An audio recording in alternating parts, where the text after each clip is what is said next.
રાજ્યમાં રસ્તા પર રખડતા પશુઓના મામલે થયેલી અરજી બાદ હાઈકોર્ટે સરકાર અને એએમસીને લગાવી ફટકાર। હાઈકોર્ટે કહ્યું, પ્રધાનમંત્રી જ્યારે સ્વચ્છ ભારતનું અભિયાન ચલાવી રહ્યા છે ત્યારે તંત્રએ આ શું માંડ્યું છે। રાજ્યમાં રસ્તા પર રખડતા પશુઓના કારણે અનેક સમસ્યાઓ સામે આવી, જેને લઈને હાઈકોર્ટમાં અરજી કરવામાં આવી, જે બાદ હાઈકોર્ટે સરકાર અને સ્થાનિક તંત્રને ફટકાર લગાવી આકરા સવાલો કર્યા।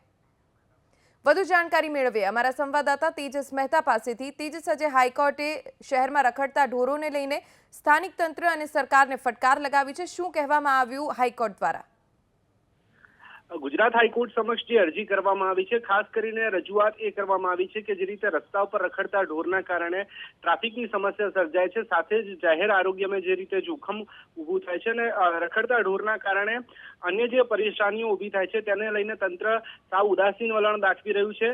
કચરા પેટીઓની આસપાસ જે ગાયો જે પ્રમાણે જોવા મળે છે અને ખાસ કરીને વરસાદની જ્યારે સિઝન છે તેવા સંજોગોમાં જે રસ્તા ઉપર જે પશુઓ આવી જાય છે તેના કારણે અકસ્માતનો પણ ભય રહેલો હોય છે।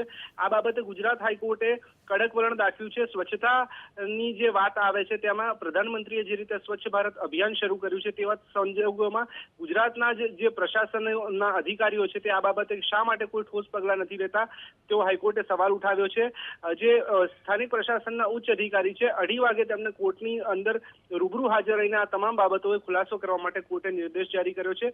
એટલે થોડી જ વારમાં આ બાબતે સુનાવણી હાથ ધરાય ત્યારે કોર્ટ શું અવલોકનો કરે છે, શું નિર્દેશ જારી કરે છે તે મહત્વનું બની રહેશે। જી તેજસ, આભાર સમગ્ર જાણકારી માટે। તો થોડી જ વારમાં રખડતા ઢોરોના મામલે ફરી એકવાર સુનાવણી હાથ ધરવામાં આવશે અને તેમાં રાજ્ય સરકાર, સ્થાનિક તંત્ર તેમનો જવાબ હાઈકોર્ટ સમક્ષ મૂકશે।